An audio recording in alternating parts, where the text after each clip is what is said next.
Buenos días, estoy Dr. John Bennett, siguiendo con el Congreso de Neurocirugía Pediátrica para el canal Neurocirugía TV. Hoy tenemos un neurocirujano de Ciudad de México, Tanoch. Él va a introducirte y déjame introducir primero el panel antes de Tanoch hacer su charla. Buenos días, Griselda. Buenos días a todos. Bienvenidos a este primer Congreso Latinoamericano de Neurocirugía Pediátrica Online. Gracias, Griselda. ¿Y Erika, puede oírme bien? Yo creo que está teniendo... Ok. Hola, Erika. Erika, ¿puede oírme? No. Ok. Well, esta nueva tecnología tiene problemas. Ok, Patty, ¿puedes introducirte, por favor? Buenos días a todos, muy contenta de estar aquí en Congreso. Mi nombre es Patricia Pacheco, soy de Tarija, Bolivia, y me formaba en neurocirugía infantil en la ciudad de Buenos Aires, Argentina. Well, bienvenidos, Patty. Y Adrian, ¿cómo estás? Necesitas sacar su mute. Adrian, ¿puede introducirte? Hola, ¿cómo están? Buenos días. Eso es. ¿Y de dónde eres, Adrian? Yo estoy en San José, Costa Rica. Qué bueno, bienvenidos. Ok, muy bien. Ok, Tanoch, es tu charla. Muchas gracias, buenos días. Buenos días. Buenos días, soy Tenoch Herrada, soy neurocirujano pediatra en la Ciudad de México, trabajo en el Centro Médico ABC. Antes de empezar, quiero agradecer a la doctora Griselda por su participación, a John por toda su ayuda para hacer esto, y saludar a todos mis amigos neurocirujanos, a Adrián, a todos los que están escuchando. ¿Podemos pasar a la primera, por favor? Ok, dame poco tiempo para verte. Okay. Todo está bien, ok, vamos a ver. Ok, y dígame cuando está bien. ¿Está bien? Está bien ahí. Ok. Vamos a hablar sobre la utilidad y las indicaciones de la tercera ventriculostomía para el tratamiento de la hidrocefalia infantil. La que sigue, por favor. Como todos ustedes saben, todos nos hemos enfrentado con una imagen como esta, un niño con la cabeza grande, con hidrocefalia. Todos tenemos en nuestra historia de neurocirujanos, aunque ni siquiera nos dediquemos a niños, siempre hemos tratado un paciente con hidrocefalia congénita. Y para todos sabemos que aunque la mayoría nos entrenamos con este tipo de pacientes para poner válvulas, pues puede convertirse en una pesadilla para nosotros en nuestra carrera profesional, para el paciente y desde luego para su familia. Hay infinidad de pacientes en los que tenemos historias de que han sido operados 7, 10, 15, 20 veces para el recambio de las válvulas. Por eso, los neurocirujanos siempre estamos buscando alternativas para tratar de que estos pacientes sigan teniendo una mejor calidad de tratamiento y desde luego que la cantidad de operaciones y de intervenciones que se les hace sean menores y por supuesto la morbilidad también. Pasamos a la que sigue, por favor. Ok. Diferentes estudios han mostrado que las complicaciones del tratamiento tradicional de la hidrocefalia pues son múltiples. Todos sabemos que independientemente del incremento en la complejidad y costos de los sistemas derivativos, pues no hay realmente una válvula que nos diga esta es la válvula que funciona mejor, esta es la válvula que nos garantiza que el paciente no va a tener disfunciones valvulares, ya no digamos a lo largo de su vida, en un periodo de 10 o 15 años. La que sigue, por favor. Todas las válvulas tienen riesgo de disfunción valvular, diferentes estudios lo han demostrado, es independientemente del costo. Hay válvulas que cuestan, aquí en México, por ejemplo, hay válvulas que cuestan entre 3 y 4 mil dólares y las válvulas más baratas que cuestan 300 y $400, y todas tienen exactamente el mismo riesgo de infectarse y de disfuncional. La que sigue, por favor. De tal manera que cuando tenemos este tipo de válvulas o de problemas, pues siempre tenemos ahí una disyuntiva con la familia. Para nosotros es muy fácil decirle, pues vamos a cambiar la válvula, es una cirugía muy sencilla, pero para la familia es un evento catastrófico, a veces económico, a veces de salud, a veces nada más psicológico. El simple hecho de que su hijo pequeño vaya a entrar nuevamente a cirugía, pues es un gran problema para la familia.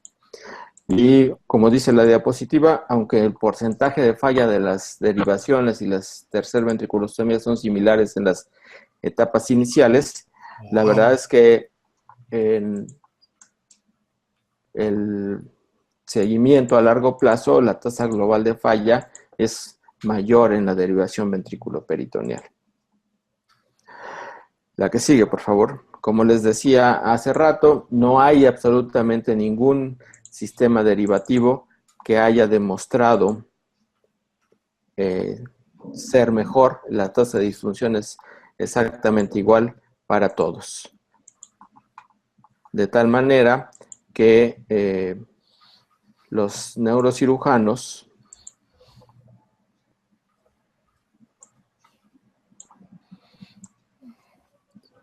¿Está bien? Sí, podemos pasar a la número 7, por favor.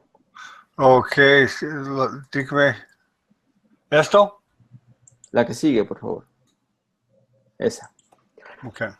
En los Estados Unidos el costo del tratamiento de la hidrocefalia es muy alto, como pueden ver en este estudio, alrededor de los $2 billones anualmente. Y entonces por eso nos enfocamos a estudiar una alternativa. Y esa alternativa es la tercera ventriculostomía endoscópica. Es un tratamiento que como todos ustedes saben, fue descrito a principios del siglo pasado, a principios del siglo XX, por Jason Mixter, quien realizó la primera tercera ventriculostomía, pero ese fue un procedimiento que fue abandonado debido a la pobre instrumentación de la época, a la morbilidad que había, y desde luego a mediados del siglo pasado pues se inventaron las válvulas y todos pensamos que las válvulas iban a resolver el problema de la hidrocefalia, cosa que fue lo contrario. Seguimos teniendo los mismos problemas. Y entonces aquí tenemos la tercera ventriculostomía. Me muestran la que sigue, por favor. Y en la tercera ventriculostomía lo que tenemos pues es la técnica tradicional que todos conocemos. Pasamos a la siguiente diapositiva, que es el objetivo principal es establecer la circulación fisiológica del líquido cefalorraquídeo a través de un endoscopio. Introducimos el endoscopio en el punto precoronal que todos conocemos, navegamos a través del tercer ventrículo y llegamos a la membrana premamilar, la que igual abrimos para hacer una comunicación, un cortocircuito entre el espacio intraventricular y el espacio subaracnoideo. La que sigue, por favor. Para esto es muy importante la evaluación preoperatoria. Y de hecho aquí se centra toda la discusión. ¿Cuál es el paciente candidato para la tercera ventriculostomía endoscópica? Y lo primero que tenemos que saber es que anatómicamente sea factible realizar una tercera ventriculostomía y para eso necesitamos ver que el tercer ventrículo esté dilatado, que en la parte anterior del tercer ventrículo, como vemos en la fotografía de la derecha, tenga una membrana premamilar lo suficientemente delgada para ser fenestrada, que haya un espacio debajo de la membrana premamilar frente de la arteria basilar. Tenemos que visualizar la arteria basilar. Tenemos que ver que el espacio entre la arteria basilar y el dorsum cellae o el clivus sea suficiente para poder realizar la fenestración y poder introducir el endoscopio. Aquí estamos viendo en el estudio de la derecha cómo todo esto se cumple, todos estos requisitos se cumplen. Tenemos el tercer ventrículo dilatado, tenemos la membrana premamilar, tenemos espacio entre la arteria basilar y el dorsum cele. Y en el estudio de la izquierda tenemos todo lo contrario. Este es un paciente típico con un mielomeningocele, con una malformación de Chiari tipo 2, en el que vemos que todo el piso anterior del tercer ventrículo está completamente engrosado, no hay forma de hacer una tercer ventriculostomía ahí. El espacio entre la arteria basilar y el dorsum cele y la parte de abajo del clivus no existe, de tal manera que no es posible anatómicamente realizar una tercer ventriculostomía. Y luego vamos al siguiente aspecto.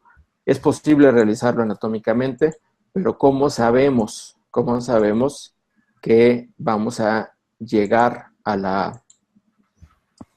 ¿cómo sabemos que vamos a realizar realmente la tercer ventriculostomía y que va a funcionar? Bueno, pues para esto necesitamos saber que el espacio subaracnoideo esté funcionando y a continuación vamos a hacer unas consideraciones respecto a esto.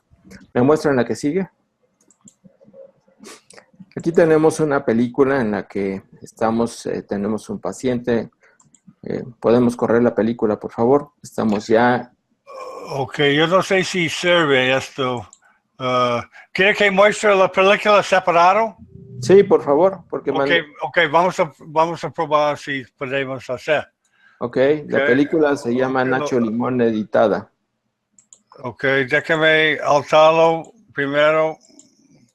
Déjame ver si puedo hacer. Vamos a ver si puedo. Oh, no sé si puedo. Déjame probar otra vez, una vez más. Ok.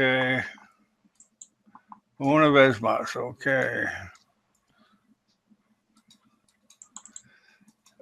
Ok, yo no sé si... ¿Puede ver? No. No puedo. Lo siento. ¿No? No puedo. Ok, déjame regresar a su presentación. Espera. A ver, yo creo que yo puedo aquí. No Ok, sé si ok. Déjame ver si... Ok, pero regresar. Esto. Ahí están viendo mi presentación. Ok, yo voy a poner en su presentación para ver si puedo hacer ya. Ok, déjame... Aquí. ¿Quiero ¿Ya? probar aquí? No sé si puedo. Déjame ver. No sirve. No sirve, no. No, yo estoy compartiendo mi pantalla. ¿No la están viendo? Oh, ok. ¿Tú quieres compartir tu pantalla? Sí. Ok. Déjame sacar mi pantalla, ok. Ok. Ok. ¿Tú quieres probar? Sí. Ok. Tú puedes. Vamos a Bueno, probar. muy bien. Entonces, aquí estoy proyectando la película. Por favor, avíseme si se está viendo. Sí, puede ver, pero no puede ver su video. Estaba mostrando el video, ¿verdad? Estoy mostrando el video, sí. No está. ¿Quiere probar otra vez? A ver, ahí estoy. Sí, en slide 8, ¿verdad? Pero no Sí. está moviendo, no. No se mueve. No se mueve, no, desafortunadamente. Bueno, muy bien.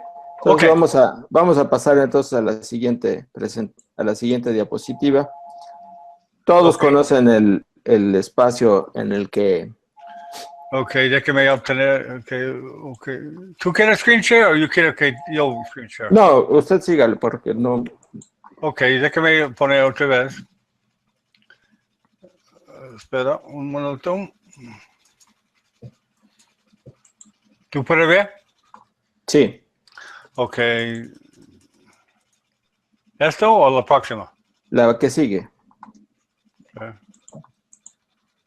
Entonces, ahí tenemos un ejemplo. Este es un paciente. En la imagen de la izquierda tenemos la imagen preoperatoria de un paciente de 6 meses de edad con una hidrocefalia triventricular. Y ahí lo que vemos es que después de la tercera ventriculostomía, en la primera tomografía que le hacemos 15 días después de la operación, lo que hay es una disminución del tamaño del tercer ventrículo, disminución del tamaño de los ventrículos de los cuernos frontales y aumento en el espacio subaracnoideo de la convexidad y en las cisternas de Silvio. Todavía no hay una normalización completa del espacio subaracnoideo, del tamaño ventricular, pero ya comienza a haber una disminución. Y lo más importante, la clínica del niño mejora. No hay una clínica de hipertensión intracraneana. Una cosa que hay que cuidar es que no haya una fístula de líquido cefalorraquídeo. ¿Me pasan la que sigue, por favor? Aquí tenemos otro ejemplo en el que es un paciente con, como pueden ver, con múltiples derivaciones previas. Tiene 3 catéteres que le contamos ahí. Le hicimos una tercer ventriculostomía, retiramos los catéteres y después, este ya es un paciente mayor, es un paciente de 5 años que ya había tenido ventrículos de tamaño normal. Después de la tercer ventriculostomía, pues vemos cómo los ventrículos regresaron a su tamaño normal y así permanecieron ya realmente sin tener una hidrocefalia patente. Entonces aquí tenemos que evaluar muy bien la historia previa del niño, las causas de la hidrocefalia y el tipo de hidrocefalia que estamos presentando para poder determinar si es candidato o no a una tercera ventriculostomía. La que sigue, por favor. Y este es otro ejemplo. Este es un niño que se presentó conmigo. Es un niño que nació prematuro, nació de 33 semanas de gestación. Tuvo una hemorragia grado 4 intraventricular. Fue tratado en nuestro hospital de la hemorragia y vino a mí con esta imagen. Un gran quiste aracnoideo, un gran quiste intraparenquimatoso frontal, aparentemente como consecuencia de la hemorragia.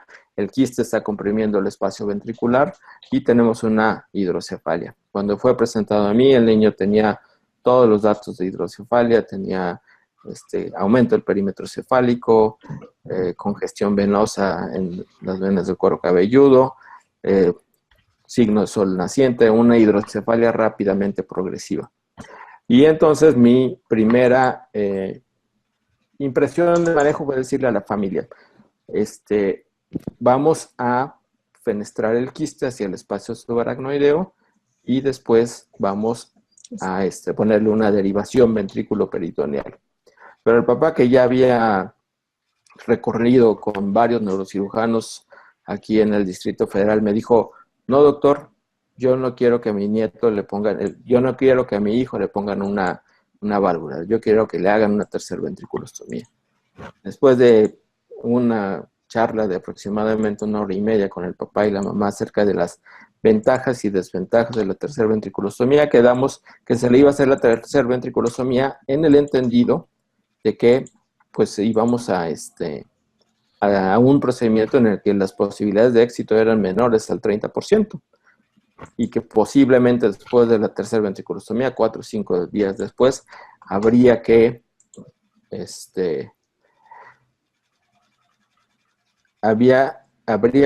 hacerle la tercera, colocarle la válvula. El papá y la familia estuvieron de acuerdo, hicimos el procedimiento, entramos a través del quiste, llegamos al cuerno frontal, de ahí nos pasamos al tercer ventrículo, y una vez que llegamos al tercer ventrículo, hicimos la tercer ventriculostomía.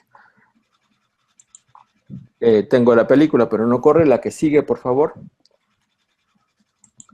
Aquí tenemos la resonancia postoperatoria. Vemos que anatómicamente sí es factible hacer la tercer ventriculostomía. Es muy importante también en los pacientes en los que va a funcionar la tercer ventriculostomía, algo que se ha descrito, que es ese abombamiento inferior que hay en el piso del tercer ventrículo hacia la cisterna interpeduncular, que lo vemos muy bien aquí en esta diapositiva. Aquí el piso anterior del tercer ventrículo, la membrana premamilar, está abombada hacia abajo, lo que es un factor de buen pronóstico en este tipo de pacientes. La que sigue, por favor. Aquí tenemos la película que no corre, la que sigue.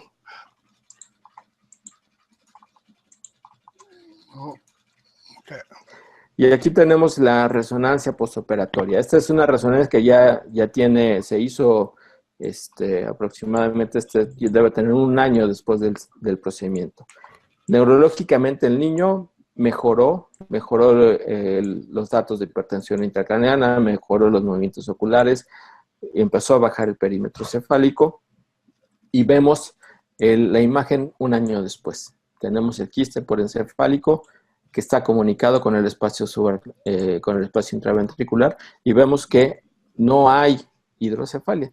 De tal manera que a pesar de los pronósticos de la edad, de la etiología de la hidrocefalia, pues tuvimos un caso exitoso. Por eso es muy importante considerar paciente por paciente, tomar en cuenta la experiencia del cirujano y, sobre todo, como escuché al doctor Shlomi Constantin en una de sus pláticas hablando sobre esto, es muy importante hablar con la familia, explicarles los riesgos, explicarles a lo que estamos exponiendo al niño, porque además nosotros, a diferencia de los neurocirujanos de adultos, pues nosotros tratamos con alguien sobreprotegido.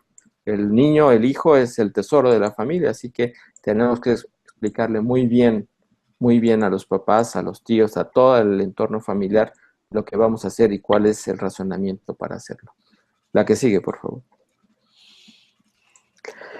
En 1994 se estableció en este artículo que el paciente ideal para realizar una tercera ventriculostomía es aquel paciente mayor de un año que desarrolla una hidrocefalia habiendo tenido una circulación del líquido cefalorraquídeo previa normal. Esto es, un paciente con estenosis tardía del acueducto de Silvio.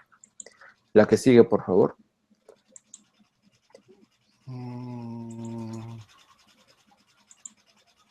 Sin embargo, después, diferentes estudios han mostrado que hay pacientes que tienen indicaciones que son diferentes, que pueden tener hidrocefalias secundarias a diferentes etiologías y que también son candidatos a la tercera ventriculostomía y que mejoran y se les abre completamente el panorama de del tratamiento de la hidrocefalia con la tercera ventriculostomía, como podemos ver en este artículo también publicado en la última década del siglo XX. La que sigue, por favor. Entonces, las conclusiones es que la tercera ventriculostomía representa un método factible para tratar la hidrocefalia no comunicante y que el éxito del procedimiento depende de la selección del paciente. Es por eso que nosotros estamos en el siempre se ha tratado de ver cuál es el que sigue el siguiente paso, cuál es el mejor paciente para realizar la tercera ventriculostomía, cuál es digamos, la etiología o el caso del paciente que se va a mejorar después de una tercera ventriculostomía. La que sigue, por favor. Y hay una población que es especialmente vulnerable, que es a la que la tercera ventriculostomía no siempre le hace efecto, que son los menores de un año. Entonces, en estos pacientes, el éxito es de 56%, pero dependiendo del tipo de la etiología de la hidrocefalia puede variar. Como vemos aquí en la diapositiva, si es estenosis del acueducto de Silvio es de 80%, si es hidrocefalia posthemorrágica del 66%, si es hidrocefalia postinfecciosa del 40%, y si es un mielomeningocele, pues es del 40%. La que sigue, por favor. En contrario a lo que se pensaba a finales del siglo pasado, se ha demostrado que la edad no representa una contraindicación para realizar la tercera ventriculostomía endoscópica. El éxito del procedimiento está básicamente determinado por la etiología de la hidrocefalia. La que sigue, por favor. Y pensando justamente en esto, es que la estenosis congénita del acueducto de Silvio pensamos que es la etiología ideal para realizar la tercer ventriculostomía. También es muy importante, la que sigue, por favor, la experiencia del cirujano. La experiencia del cirujano. Pasamos a la que sigue. La experiencia del cirujano es fundamental porque hay dos cosas con las que hay que cumplir a la hora de hacer la tercer ventriculostomía.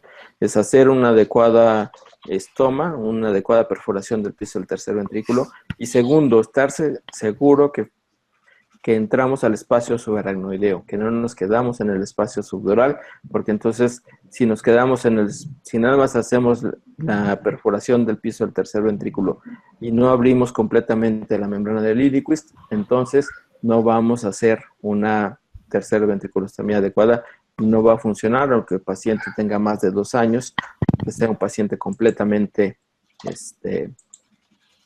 ideal para realizar la tercer ventriculostomía. La que sigue, por favor. ¿Qué puede fallar en la tercer? ¿Cuáles son las causas de falla de la tercer ventriculostomía? Pues desde luego, la más importante, que el espacio subaracnoideo no esté maduro para absorber el líquido cefalorraquídeo, y de tal manera que, pues, no, a pesar de que hagamos una comunicación adecuada, no haya una adecuada absorción en el líquido cefalorraquídeo. Segundo, que no hay suficiente gradiente de presión para cruzar las vellosidades aracnoideas.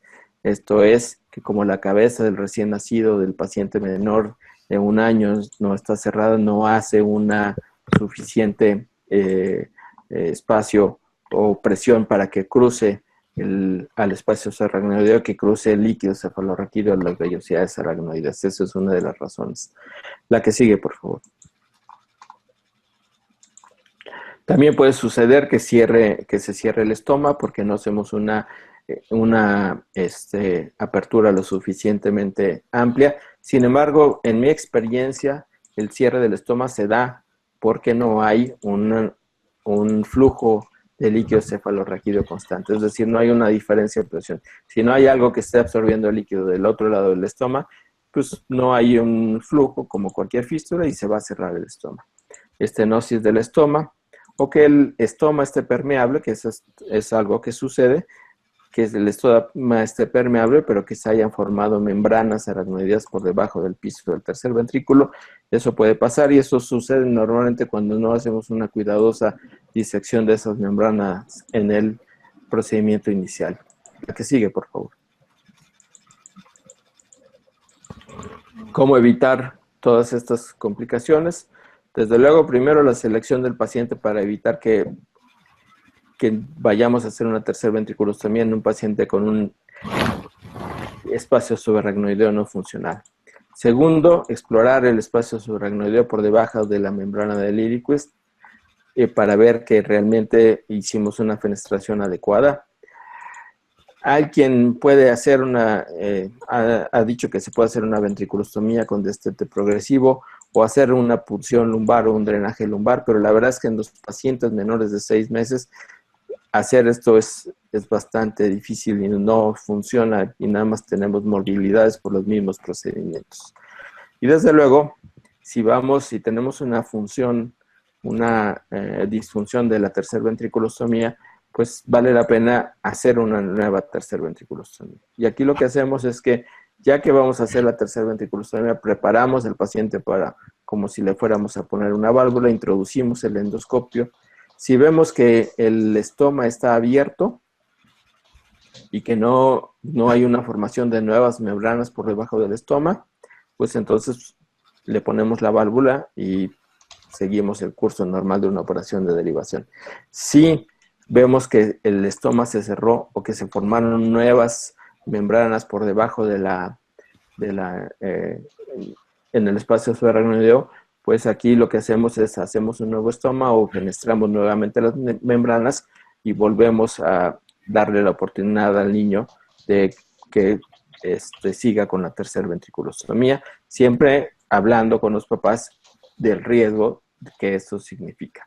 Si el paciente llega a tener una fístula del líquido cefalorraquídeo, si el paciente llega a seguir presentando alteraciones en la hipertensión intracraneana, pues el paciente tiene que ser llevado a una derivación ventrículo-peritoneal. La que sigue, por favor. Y justamente pensando en esto, se hizo una escala de éxito para la tercera ventriculostomía en el que se le asignan puntos de 0 a 50 puntos por cada una de las variables. Y las variables son la edad, la causa y si tuvo o no una derivación ventrículo-peritoneal previa.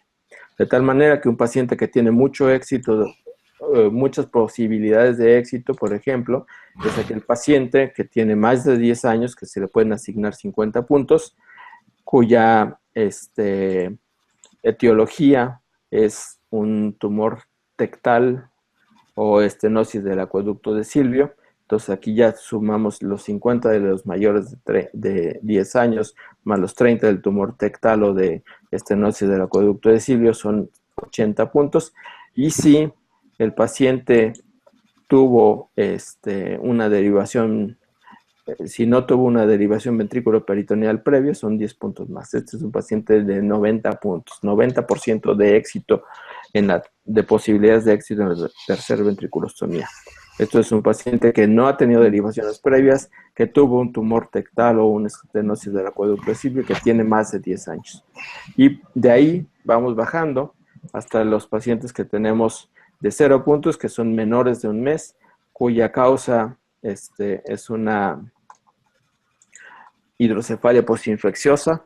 Ahí ya tenemos 0 puntos también.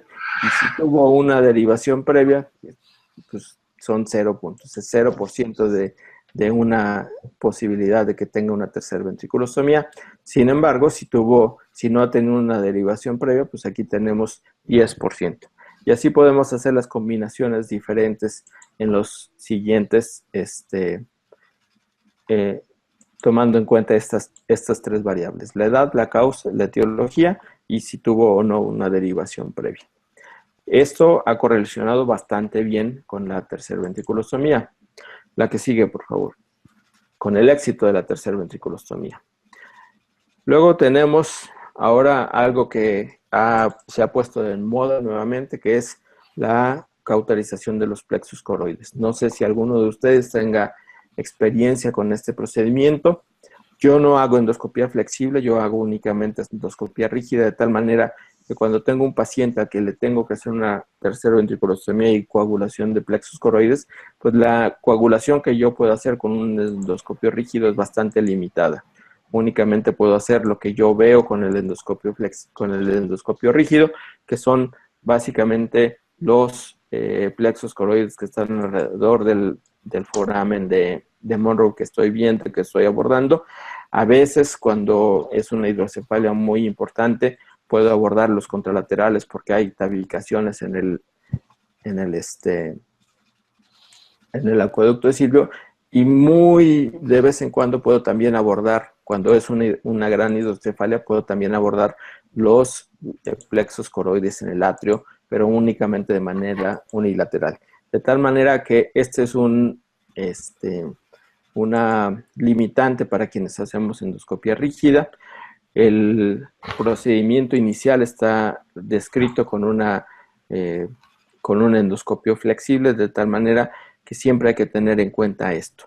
Cuando los trabajos del Dr. Warf quisieron repetirse en los Estados Unidos, no tuvieron el mismo índice de éxito, y yo creo que es en parte por esto, porque la escuela americana no está entrenada para hacer endoscopia flexible, casi todos hacen endoscopia rígida, y la limitante de cauterización de todos los plexos coroides pues es muy importante con este instrumento. La que sigue, por favor. Es por eso que cuando se publicó este trabajo, pues se decía que no había forma de duplicarlo aquí en los Estados Unidos por todas estas limitantes, sobre todo el entrenamiento que hay entre una escuela y otra. Es muy importante que para hacer este tipo de procedimientos tengamos el entrenamiento en la endoscopia flexible para poder abordar todos los plexos coroides que se pueden abordar y coagularlos. Y hay quien dice que las dificultades técnicas, yo no lo he intentado, las dificultades técnicas para hacer esto son bastante importantes. La que sigue, por favor.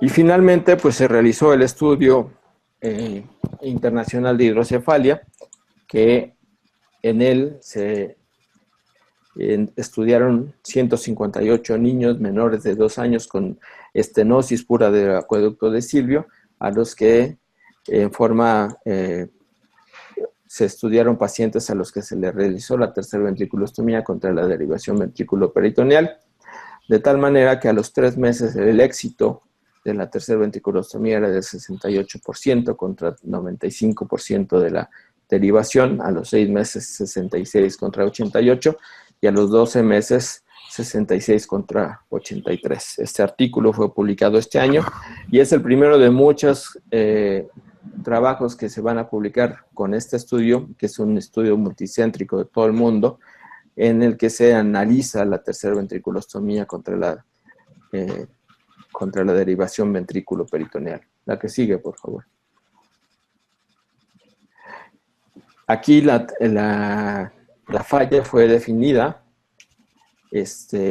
como la necesidad de repetir la reintervención para una derivación definitiva, ya sea realizar la tercera ventriculostomía o una nueva derivación ventrículo-peritoneal, siguiendo los estados clínicos o una muerte relacionada con la hidrocefalia. La que sigue, por favor.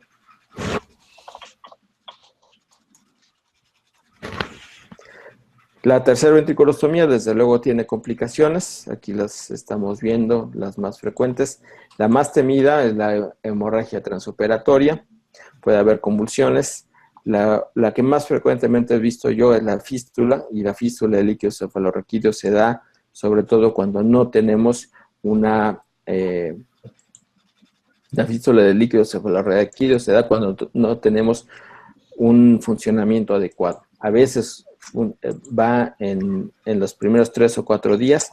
Aquí es muy importante que después de que hacemos la introducción del endoscopio, ya que sacamos el endoscopio, pongamos un tapón de gelfoam en la corticotomía y cerremos lo mejor posible la dura madre, si es que es posible cerrarla, y desde luego también el cierre de la galia y la piel en 2 planos para evitar la tercera ventriculostomía. Casi siempre, y eso a mí me sucede muy frecuentemente, es que tenemos una fístula contenida los primeros 3 o 4 días que luego va disminuyendo hasta que a los 8 o 9 días desaparece completamente. Incluso vemos cómo hay un hundimiento del tejido debajo del trépano. Eso quiere decir que la tercera ventriculostomía está funcionando. Cuando después de 14 o 15 días seguimos teniendo el abombamiento y además está creciendo el abombamiento en el sitio donde hicimos la tercera ventriculostomía, donde hicimos la incisión de piel, pues ahí es cuando tenemos un problema y una disfunción de la tercera ventriculostomía. Puede haber bradicardia durante el procedimiento a la hora que estamos introduciendo el endoscopio a través del estoma. Puede haber diabetes insípida postoperatoria que normalmente sucede en las primeras 24 o 48 horas posteriores al procedimiento. Podemos tener colecciones, no hematomas, colecciones subdurales, que esto sucede cuando no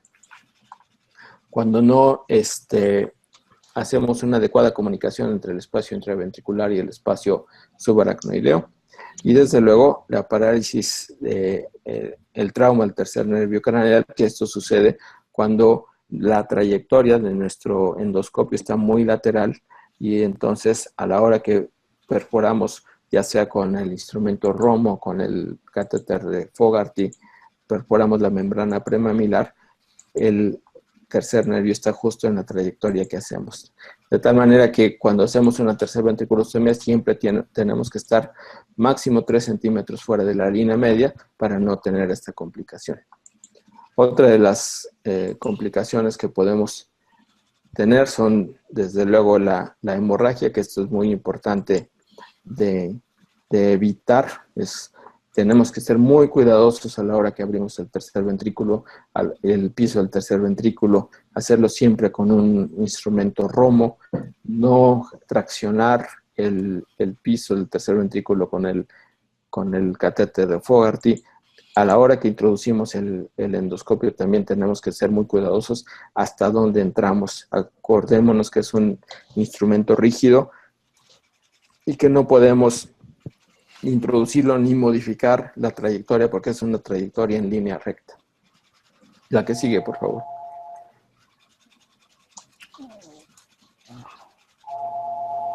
En conclusión, la tercera ventriculostomía ya yo creo que debe ser considerada como la primera opción en el tratamiento de pacientes con hidrocefalia no comunicante, con disfunción valvular y en menores de 1 año con estenosis congénita del acueducto de Silvio. Es muy importante instruir a todos los neurocirujanos pediatras y a todos los neurocirujanos en entrenamiento para que tengan experiencia en este procedimiento. Ya debe ser parte de las cosas que le enseñemos a los residentes, de tal manera que la experiencia sí es fundamental, pero la experiencia la tenemos que hacer. Entonces tenemos que todos aquellos que tienen responsabilidad sobre neurocirujanos jóvenes, instruirlos en la tercer ventriculostomía y en sus indicaciones, sus trucos para hacerla y desde luego el seguimiento de los pacientes a los que se les realiza la tercer ventriculostomía. Muchas gracias. Si tienen comentarios, por favor. Ok, muchas gracias, Dr. Tanoch. Lo siento que los videos no sirven. Con experiencia va a mejorar. Así es. Ok, vamos a abrir el panel para preguntas. Tenemos muchas personas en el panel. Entonces, vamos a empezar con Griselda. ¿Tiene comentario para Tanoch, Griselda, o algo para decir? Está en mute. Está en mute. ¿Se escucha ya? Sí. Ok, agradecerle al doctor por participar con nosotros, por la excelente presentación que nos ha dado acerca del tratamiento endoscópico de la hidrocefalia en este tipo de pacientes. Y pues esperamos tener nuevas participaciones dentro de estos congresos con usted. Gracias. Ok, gracias, Griselda. ¿Y Erika está allá? Erika, no sé si está allá, su sonido hay problemas. Ok, Patty, tú siempre tienes buen comentario. En este caso, felicitar al profesor, excelente presentación, es algo que nosotros tenemos que emplear, como él dice, hoy en día en todos los centros que se pueda y capacitar a todos los residentes y a los que están en formación, ya que simplificamos la vida del paciente y no lo vamos a someter a tener una válvula de por vida. Así que muchísimas gracias. Ok, gracias. ¿Y Adrian está allá? ¿Quiere hacer el comentario, pregunta para Tanoch? No sé si Adrian está allá. ¿Y Erika está allá? Hola, buenos días. Oh, ok, Adrian, ya está. Qué bueno. Bueno, primero que nada, saludarlos a todos, grandes amigos y compañeros en América Latina en este tema de la neurocirugía pediátrica. ¿Me escuchan bien, primero que nada? Sí, perfecto. Sí. Ok. Yo quisiera simplemente contribuir con un comentario, voy a ver porque tengo 2 computadoras conectadas. Yo les quería enseñar un video de coagulación de plexos coroides. Hace un tiempo, en uno de estos talleres de neuroendoscopía, nosotros discutíamos del valor de la coagulación de los plexos coroideos, porque si bien es cierto, puede ser un procedimiento bastante tedioso, ¿verdad?, de ir recorriendo el plexo y coagulándolo con el bipolar, hay que recordar que si revisamos algunas de las teorías de la hidrocefalia que han escrito Michael Ecknor y Lili Zeng y el grupo de Boston, se dice que es probable que la hidrocefalia o la dilatación ventricular no solamente obedezca a factores mecánicos, sino que adicionalmente la resonancia de la pulsación del plexo coroides tiene un papel fundamental. Entonces, una de las cosas que a mí se me ha ocurrido es que me meto, es decir, entro a la esquina donde está dando vuelta el plexo coroideo. Yo tengo un coagulador bipolar, voy a ver si ahorita les puedo subir el video para enseñárselo, que tiene las puntas ligeramente curveadas, entonces puedo usarlo como un ganchito. Y con ese desplazo el plexo coroides en forma lateral y me asomo por debajo para ver la arteria coroidea. Y entonces la identifico una vez que liberó la última rama que va a entrar hacia abajo, es decir, hacia el tálamo. Y ahí agarro, y la verdad es que, bueno, como todo en esta vida, al principio aquí tenemos pacientes, me imagino igual que todos ustedes, que nos llegan con hidranencefalia, que son pacientes que tienen un grave problema, ¿verdad? Son pacientes que no tienen corteza, que si uno no los deriva terminan en una gran macrocefalia, que si se contaminan con la válvula cuando regresan, es todo un dilema ético si tratarnos o no tratarlos. Bueno, son problemas que son afines a todos nosotros. Entonces dije, bueno, en este paciente que tiene hidranencefalia, que realmente pues tiene muchas secuelas, bueno, probemos a ver qué sucede. Y lo que hice fue que coagulé directamente la arteria. Es decir, agarré y la coagulé una vez que había dejado las últimas perforantes, es decir, hacia los ganglios basales, hacia los núcleos de la base. Y terminé de coagular el plexo coroides. Pues vieran que se resolvió bastante satisfactoriamente. Entonces, me parece que si uno coagula exclusivamente las vellosidades del plexo, está sujeto a que tarde o temprano se reperfundan. Pero si vienes y coagulas de primera entrada la arteria, pues cesa la pulsación, el plexo deja de trabajar y puedes tener buenos resultados.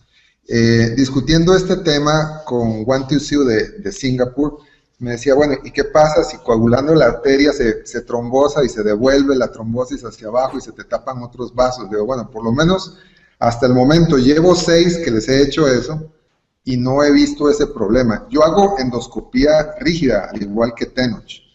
Entonces, yo lo que hago es que pongo el trépano un poco más lateral, como a 4 centímetros de la línea media, lo cual me permite una trayectoria más o menos tangencial. Llego al plexo de lado por el ventrículo que entré, luego vengo y si es posible hago una septostomía y sigo recto hacia el otro lado para buscar la arteria del lado contralateral. Y obviamente cuando hay grandes hidrocefalias, ¿verdad? Cuando hay dilataciones ventriculares extremas, pues esto es mucho más sencillo. Pero bueno, ese es mi comentario y digamos la experiencia inicial que hemos tenido con estos pacientes. Hasta ahora pues lo he intentado en pacientes con hidranencefalia para buscar un poco más de experiencia a largo plazo para ver cómo se comportan. Pero lo interesante es que de estos pacientes, de esos 6 que nosotros le hicimos coagulación del plexo, 4 no requirieron derivación, 2 requirieron derivación tardía, ¿verdad? Prácticamente como al mes y medio por progresión del perímetro y volvieron a acumular líquido y entonces, bueno, ya no hubo otra opción, ¿verdad? Pero ciertamente, pues 4 de 6, algo promete, ¿verdad? Dejo el comentario porque tal vez a alguno de ustedes le interese tratar de seguir esta experiencia, ¿verdad? Ok. Muy bien. ¿Hay otro comentario? Gracias, Adrián. Yo tengo un comentario. Sí. Yo creo que sí es muy importante lo que acaba de decir Adrián. Seguramente la coagulación del plexus coroides es un factor que en el futuro va a determinar el funcionamiento o no de una tercera ventriculostomía. Entonces, es algo en lo que tenemos que seguir avanzando. Así como hace 20 años la tercera ventriculostomía estaba limitada solo a algunos pacientes muy específicos y que ahora el abanico de opciones se ha ampliado, ahora es muy importante que tengamos en cuenta la coagulación de esos plexos coroides y seguir explorando, así como lo está haciendo Adrián, en las posibilidades, sobre todo en nuestros pacientes en los que la gran hidrocefalia, los pacientes con hidranencefalia, permiten maniobrar con el endoscopio rígido prácticamente en cualquier rincón del sistema ventricular, pues es muy importante seguir explorando esta posibilidad y seguir acumulando experiencias sobre cuál es la mejor técnica para hacer la coagulación de los plexos coroides. Okay. ¿Hay otro comentario? Griselda. Ok, muy bueno. Vamos a terminar esto. Gracias, muchas gracias, Tenoch.